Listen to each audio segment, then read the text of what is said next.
Hello dear friends, this is Marina and today we're talking about next week and what's happening between the 31st of July and the 6th of August.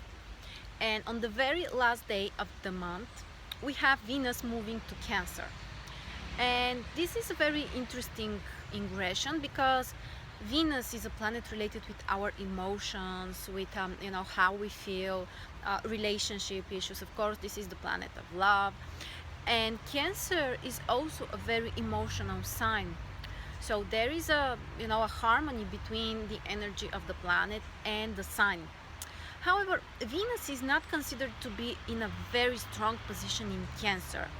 And the reason is because sometimes we might be over emotional. Sometimes Venus in Cancer can make us too sensitive in terms of how others are treating us, and how we accept some the communication with others. So you know from one side we might be very sensitive and very compassionate with others.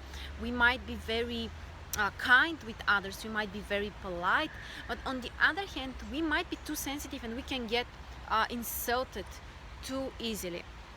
So just be aware of that, because Venus will stay in Cancer for approximately 3 weeks or even a little bit more, and during all of this time we might be too sensitive. On the other hand, it can improve, Venus in Cancer actually can improve our communication with family members. If we have some kind of conflicts within in our home, or some kind of issues related with parents, with children, Venus in Cancer can be a very harmonizing transit for all of us. Okay, so meanwhile we still have Mars and the Sun together in Leo. The exact conjunction was last week, but even in this case we can still feel very strong the influence of this combination, which is very powerful, which is a very masculine combination, because basically these are the two masculine planets, the two male planets, Mars and the Sun. They are both together in a very active dynamic sign like Leo. The Sun rules Leo, which increases the strength of this conjunction. And on the positive side, this conjunction can be related with a lot of passion in terms of achieving something, about doing something concrete, about following our personal desires, doing what we really want with our heart, and feeling more confident, taking some decisions, taking some concrete steps in order to achieve our goals. And this is great, of course, but the challenging side is that we might be very impatient. Sometimes we may also be too selfish. We need to admit that, because the Sun, the strong Sun actually is interested only what we want, how we feel, what we want to have, what we want to achieve. And when the Sun is so strong in Leo, and we also have Mars, we might be unwilling to make compromises. We may only focus on our personal desires, which can make us too selfish sometimes. So just be aware of that, because during the whole week these are the tendencies. We also have Mercury in Virgo during the whole week, and this is actually a very positive position, which can make us a little bit more rational, more practical, focused on details, paying attention on the small things. And even if Venus makes us too sensitive and emotional, on the other hand, the transit of Mercury in Virgo can compensate that, and we may have this objective view over the situation, and it can be very supportive. Also, Venus will start to get close to making a positive aspect with Mercury, which will happen next week. But especially at the end of this week, we may still feel like even though we are very emotional and sensitive, we can still have this objective judgment over the situation. We might be able to analyze what's happening. So especially, for example, for negotiations, for communicating with others, this is one of the best transits and aspects that we can have. Okay. And the other thing that's happening this week is Uranus, which turns retrograde. So a lot of people,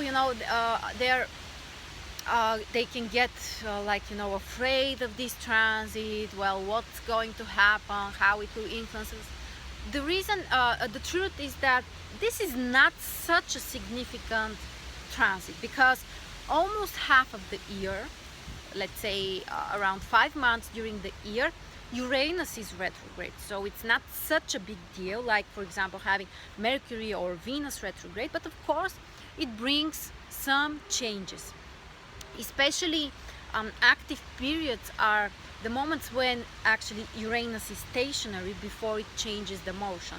So basically this week is more important than the upcoming months from this point of view. And the most important, of course, is to check if you have planets which Uranus will aspect. Basically Uranus is on the 29th degree in Aries, so please check if you have planets, especially in the cardinal signs. So these are Aries, Cancer, Libra and Capricorn. And of course, if you have planets exactly on this degree, on the 29th degree in one of these signs, the influence is going to be much stronger for you. And when Uranus is so accentuated, it's the time when we can make some significant changes. But here, when we have Uranus stationary and starting to move retrograde, basically these changes can be more on an internal level. So it's about changing something within ourselves. It might be our attitude towards something, or behavior in certain area, or goals or plans, but it's more about our personal attitude. So yeah, that's the most important about the Uranus turning retrograde. And we can say, of course, a few words about the moon days, because we know that they are also very important for the general atmosphere during the week. And on Monday we have the moon in Scorpio, and you know that this is one of the most challenging positions for the moon. So just be aware that there might be some kind of conflicts. There might be some kind of tension around us. People might be not so compromising. Sometimes they might be more suspicious. So that's probably the most difficult day during this week. And after that, on Tuesday, Wednesday and Thursday, we have the moon in Sagittarius, which is a much more positive position, or at least easier position. And this is a great day. These are actually great days for some traveling, for some some education, learning some things, or just enjoying life, because Sagittarius is the sign which is capable to feel life, to enjoy life. So the things that you start during these days when the moon is in Sagittarius, actually they might be very positive for you. They might be more successful, and they can bring some expansion in the future for you. Okay, so after that, on Friday and Saturday, we have the moon in Capricorn, which again turns us into a more, or puts us in a more difficult situation.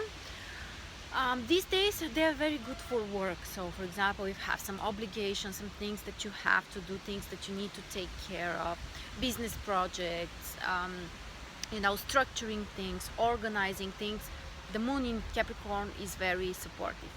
But otherwise, on an emotional level, we might feel a little bit more suppressed. The atmosphere may not be so joyful. But instead we can use this time not for entertainment, but for something practical and something helpful and useful. Okay, and on Sunday, the very last day of this week, we have the moon entering Aquarius, which is again some kind of relief, some kind of, you know, you can feel some kind of freedom. This is a great day to spend with your friends, to do something together with others, to try to be more communicative, more open to connecting with others. And you can see how interesting actually the atmosphere is changing. So basically on Monday we start with the moon in Scorpio, which is, you know, a more challenging position. Then we have on Tuesday, Wednesday and Thursday the moon in Sagittarius, very optimistic position, very positive. After that, on Friday and Saturday, the moon is in Capricorn, which is more about work and serious stuff. And finally on Sunday we have the moon in Aquarius, which is again a relief, a new beginning, you know, a more positive position. Okay, so these were the most important transits and events during this week. I apologize if the sound was not very good, but I just forgot my microphone, so please accept my apologies, and I will wait for you next week again. So bye for now.